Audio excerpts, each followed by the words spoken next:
Merci. Mesdames et messieurs, bonjour.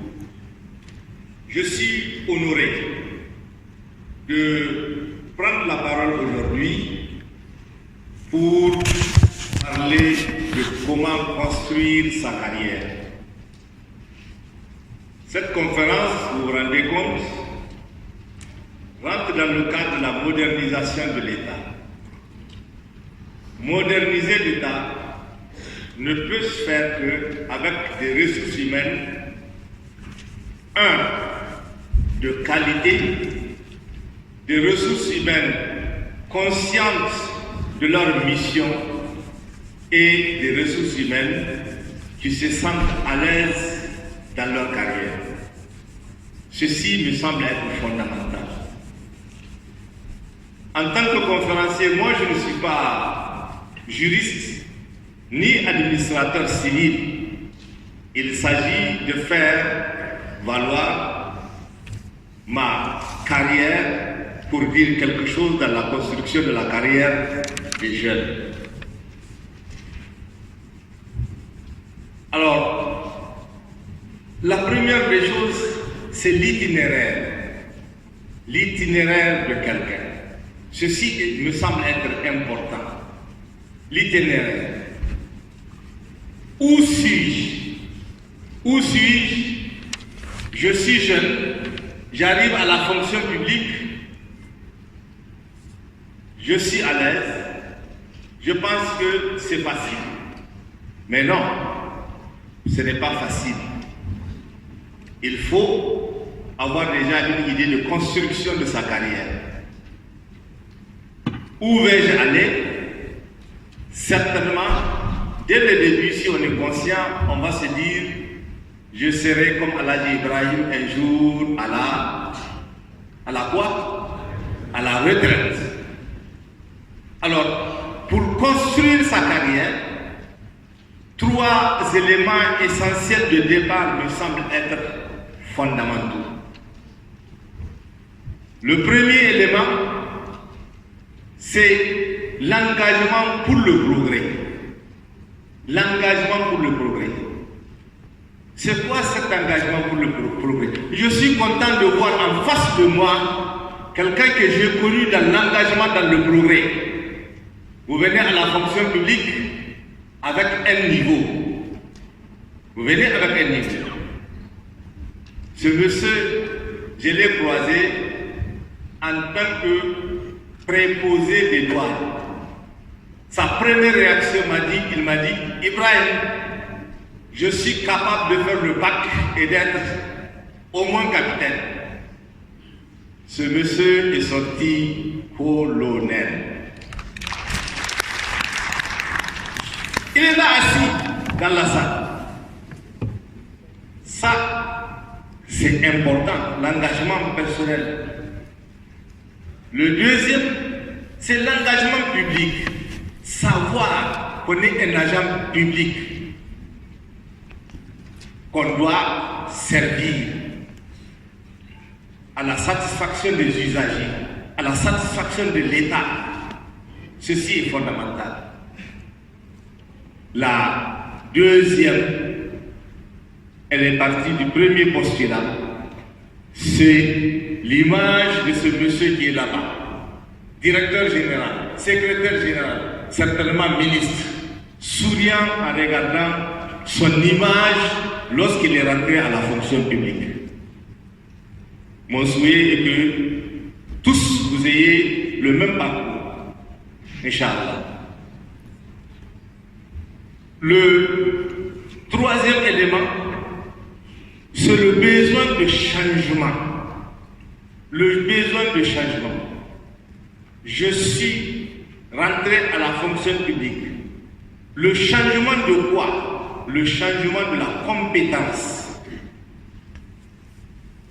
Le changement de la compétence. Je suis rentré avec un niveau 0. Du point de vue professionnel, je cherche.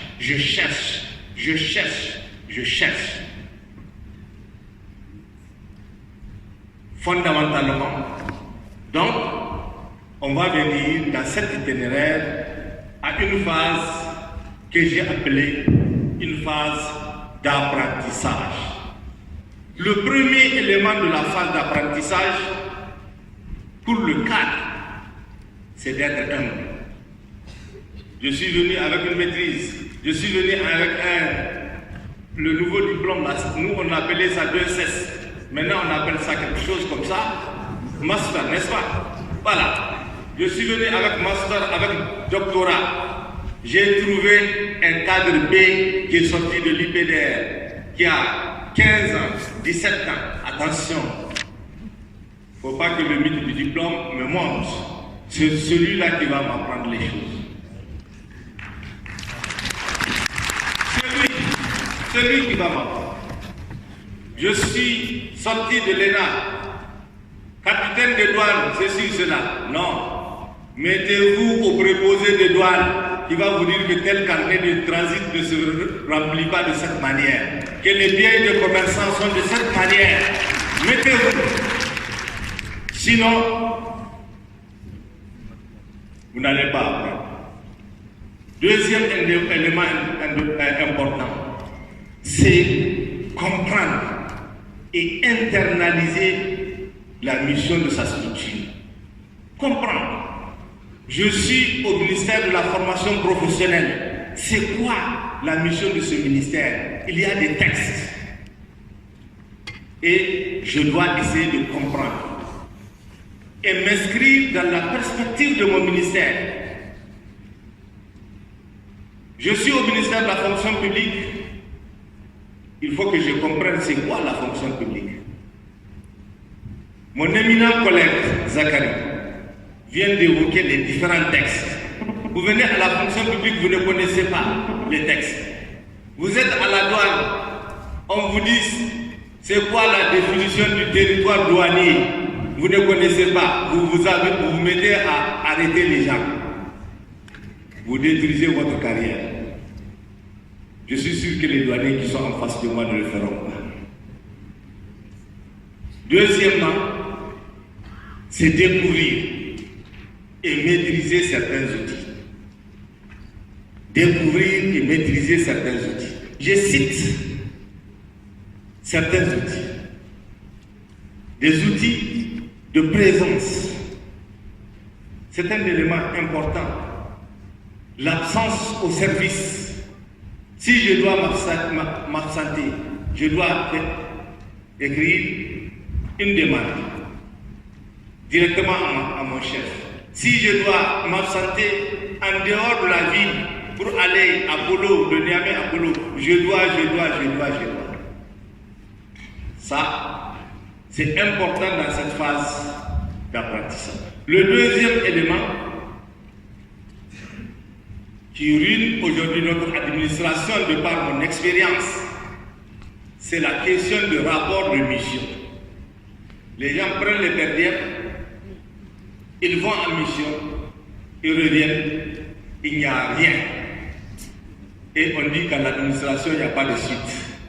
Alors que l'administration est une continuité, a dit quelqu'un, un savant, à l'intérieur a dit qu'il c'est une continuité. Ceci est important. Mais les rapports de mission et les comptes rendus de réunion, on ne les apprend pas à l'université. On ne les apprend pas à l'université. On les apprend au service.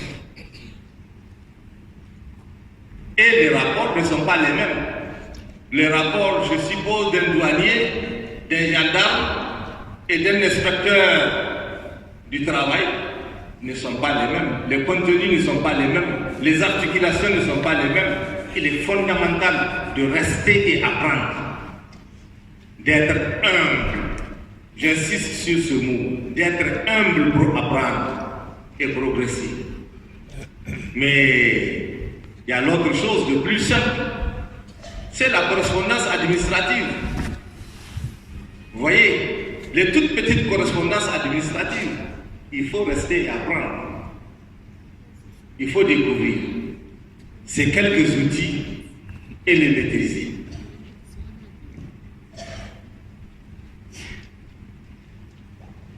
L'autre chose dans l'apprentissage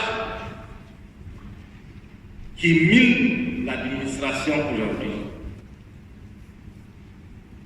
c'est la question de la maîtrise du mécanisme de gestion de la connaissance. Aujourd'hui, dans plusieurs administrations, vous partez pour demander une lettre écrite ou signée par le ministre ou le secrétaire général ou le directeur général. C'est la croix et la bannière.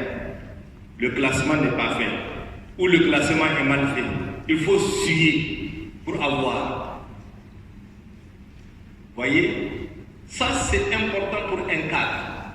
Donc, il faut capitaliser les pratiques. Il ne s'agit pas de réinventer la roue. Pour certaines choses, vous les avez déjà. Mais si le mécanisme de gestion de la connaissance est assuré, il n'y a aucun problème. Mais l'un aussi élément du mécanisme de la gestion de la connaissance, c'est que les jeunes, les plus jeunes, les nouveaux s'approchent des anciens pour comprendre ce qui s'est passé avant, comment on traite telle question, etc., etc. Ne pas vouloir chercher des solutions extraordinaires ailleurs.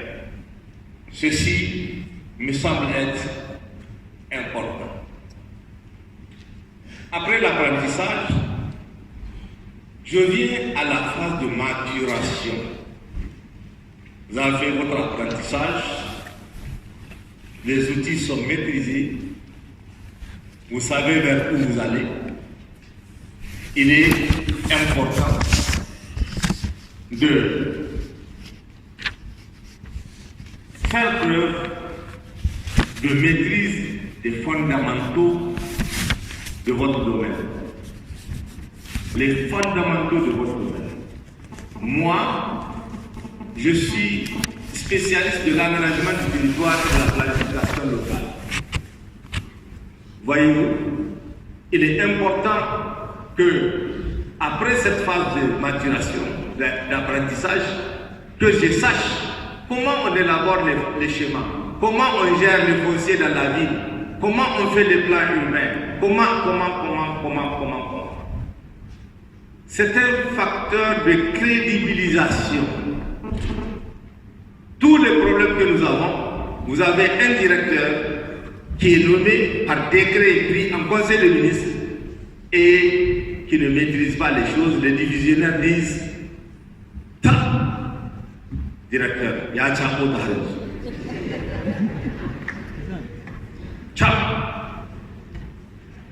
Il y a un chapeau.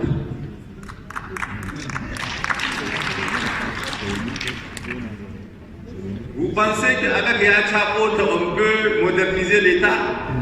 Non, on ne pourra pas. Ceci est fondamental, quel que soit. Dès que vous dépassez la phase d'apprentissage, venir à cette phase de maturation, il est fondamental de maîtriser certains éléments. Dès qu'on vous dit telle chose, vous êtes de l'environnement, on dit bon, il y a telle loi.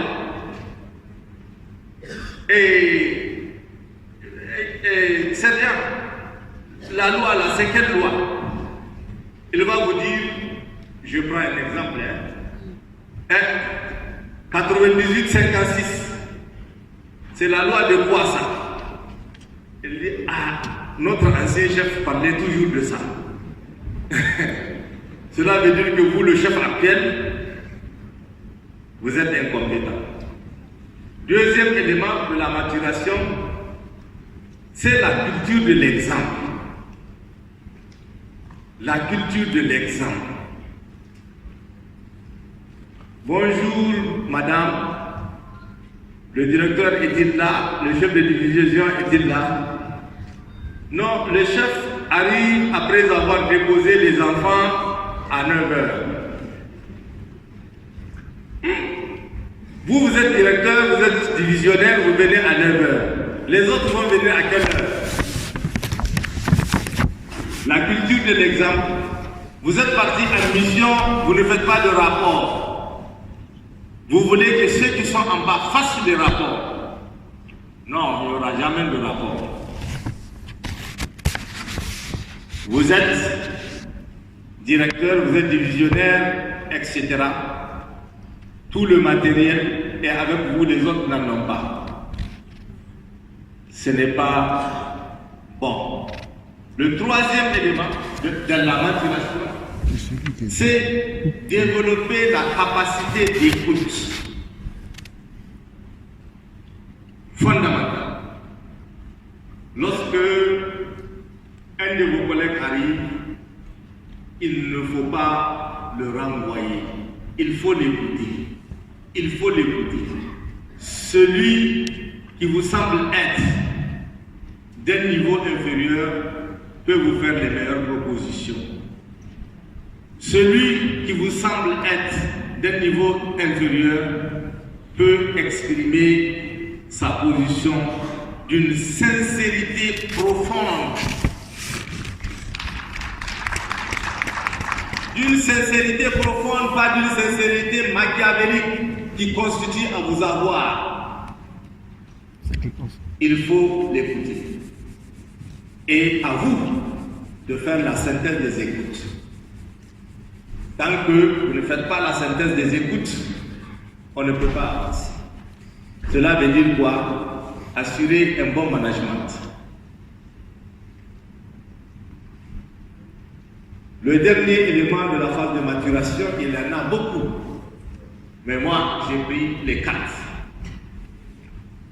C'est la maîtrise de soi. Le dépassement. Le dépassement.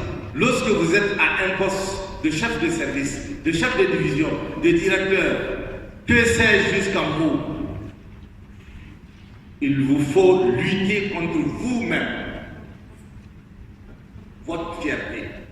Vous êtes un agent public. Il vous faut. Sinon, cela va impacter sur votre carrière.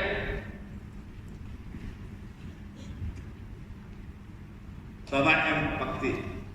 Et les surnoms vont sortir. Moïtiré, ceci ou cela. Ça va sortir. L'Icaon, etc. Ça va sortir. Et ça va vous empêcher de progresser. Un chef bagarreur, il lui faut les grands lieux pour avancer. Le chef se maîtrise. Le chef est infusible.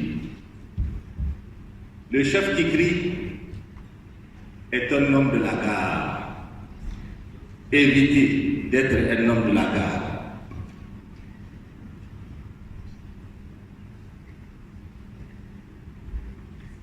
Dans cette phase de stabilisation, il y a des éléments aussi importants comme la question de l'encadrement des autres. Tout ce que nous vivons aujourd'hui vient en partie du fait que ceux qui sont plus anciens, tout à l'heure on a parlé de l'inspecteur général 27 ans, le ceci ou cela, 35 ans, etc. Est-ce que lorsque je suis à cette position, je me fais le devoir d'appeler les plus jeunes pour leur dire voilà ce qu'il faut faire? Vous avez aussi l'obligation morale de contribuer à la construction, parce que mon thème c'est construction. Vous devrez contribuer à la construction de cette carrière. Construction de cette carrière avec objectivité et neutralité. Neutralité. Pour continuer à construire votre carrière, vous êtes obligé d'assurer un leadership. Et le leadership, se fait à la recherche de la synergie. J'ai été directeur régional de tel au moment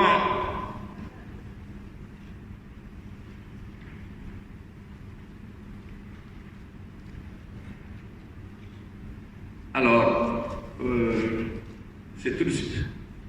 C'est tout de suite, immédiat. Dans 5 minutes. Voilà. Alors, excusez-moi l'auditoire, il y a un dialogue de sourds entre les organisateurs et les conférenciers. On refuse de vous dire le contenu. Alors, le leadership est important. Je regarde, j'ai en face les douaniers. Lorsque tel était directeur régional de tel, il a mobilisé toute l'équipe. Les recettes étaient à un niveau. Comment vous appelez ça, les douaniers? À un niveau bon ou exceptionnel. Lorsqu'il a été commandant de la brigade à tel lieu avec son équipe, voilà, c'est ça qui construit la carrière. Le leadership. Le leadership accompagné d'un élément important, 2 éléments importants, le partage. Le partage. Le deuxième élément important, c'est fondamental pour chacun de nous, l'attachement au rayonnement de sa structure, l'attachement au rayonnement des services des eaux et forêts, l'attachement au service des douanes, l'attachement au rayonnement du service d'aménagement du territoire, le rayonnement, si vous avez en cœur le rayonnement de votre ministère, vous allez construire la carrière avec ce rayonnement de ce ministère. Mais lorsque votre service est terne, vous aussi votre reflet sera, quelqu'un a dit de l'autre côté, je ne dis pas. Moi j'ai dit sans lumière. Alors, je viens maintenant, puisque nous avons vu cette étape de maturation,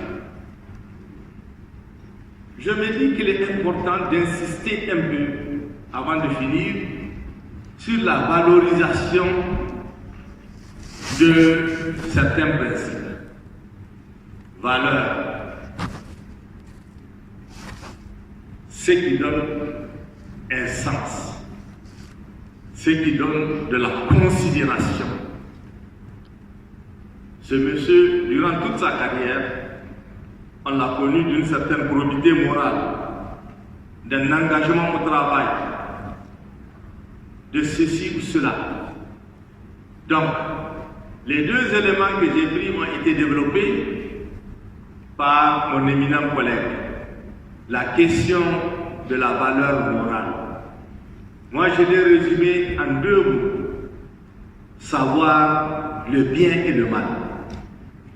Vraiment, savoir le bien et le mal. Si je fais telle chose, est-ce que c'est bien pour mon service et moi-même? Si je fais telle autre chose, est-ce que c'est bien? Le deuxième élément, c'est l'éthique. Fixer des règles sur des choses à ne pas franchir dans le travail. Il l'a dit à partir des textes. Les 2 valeurs, morale et d'éthique, construisent un élément fondamental, un citoyen. Lorsque le fonctionnaire est citoyen, il contribue à la construction de la nation et assure fondamentalement sa carrière. Voilà pourquoi, donc, pour aller de l'avant, pour suivre les résultats, nous avons bâti notre intervention sur la question donc de la construction. Construction à partir de quoi? À partir de normes. Construction à partir des principes à développer progressivement. Progressivement, de l'apprentissage à la maturation. Mais tout cela doit se faire autour d'un plan de carrière. Ayez l'idée du plan de carrière. Ce plan de carrière est fondamental. Il résume des ambitions que j'ai évoquées derrière. Vous avez l'ambition d'être. Très souvent maintenant, on dit que c'est des gens sans ambition qui ont été nommés. Vous voyez, qui ne font aucun effort. Il y a un adage français qui dit: lorsque ramasser devient facile, se courber devient comment? Difficile. Lorsque vous pouvez facilement ramasser les postes, vous êtes un homme sans ambition, vous ne faites aucun effort. Deuxième élément, c'est la question du sacrifice. Le sacrifice est fondamental. Le sacrifice, ce n'est pas pour les forces armées et autres, même pour les fonctionnaires. Les conditions dans lesquelles on travaille. Ne dites pas qu'on ne m'a pas donné les moyens. Non. Je vous en prie. Utilisez votre intelligence. Tout ce qui est faisable sans moyens, faites-le pour que l'autre comprenne que vous avez fait quelque chose. Ça, c'est un sacrifice. Un des sacrifices dans la partie de la maturation, c'est encadrer. Imaginez des modules à l'intérieur pour la formation. Si dans le plan de formation que vous avez, ça nécessite un consultant et qu'il y a quelqu'un comme lui qui a 27 ans de service, 23 ans de service, pourquoi pas des retraités comme nous autres? Faites ça en appel pour faire les choses. Faites en sorte qu'à travers les sacrifices, vous puissiez gravir les différents paliers de la vie professionnelle. Je parle de paliers. Je fais la différence entre celui qui quitte le premier étage sans escalier et qui se retrouve au 4e étage. Voyez-vous, vous vous rendez ridicule. J'ai été chef de service, chef de division, directeur général, etc. Mais si de chef de service, vous devenez directeur général, bravo les dégâts.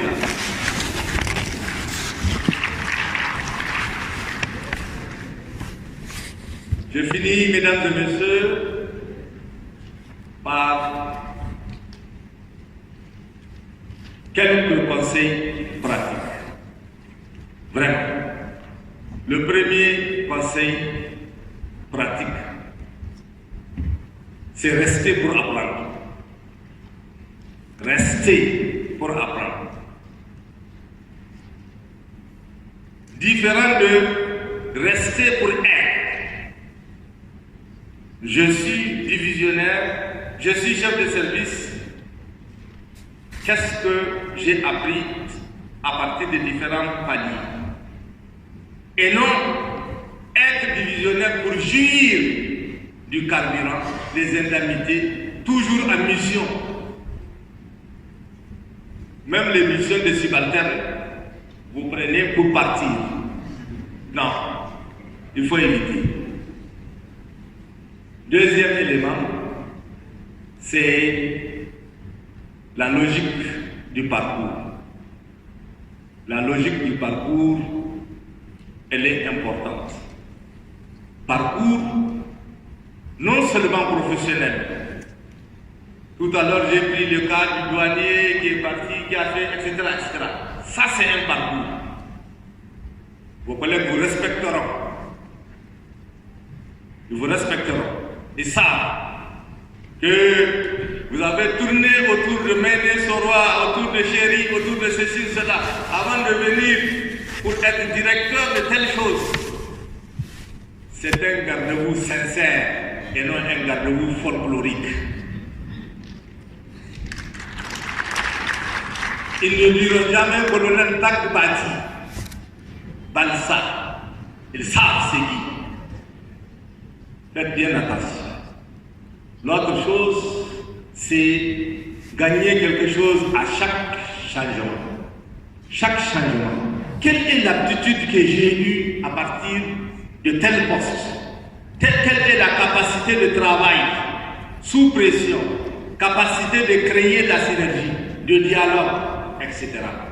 Qu'est-ce que j'ai pu avoir à partir de chaque élément? Donc, il est important. Et tout cela ont été évoqués, les principes ont été évoqués. Je prends 4. Disponibilité et compétence. Disponibilité et compétence. Premier élément. Respect de la chose publique. Le respect de la chose publique est fondamental.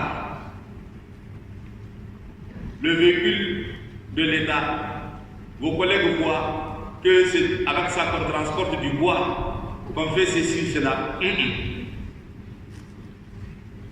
C'est vous qui devrez donner l'exemple. Relations publiques. Fondamentalement. Le respect des usagers. Le respect des usagers, de quelque nature que ce soit. L'impartialité. Je ne développe pas parce que mon collègue a évoqué cela. La discrétion fondamentale.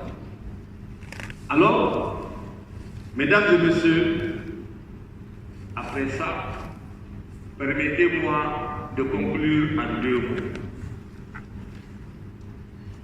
Les hauts fonctionnaires que vous êtes sont des agents au service de l'intérêt général.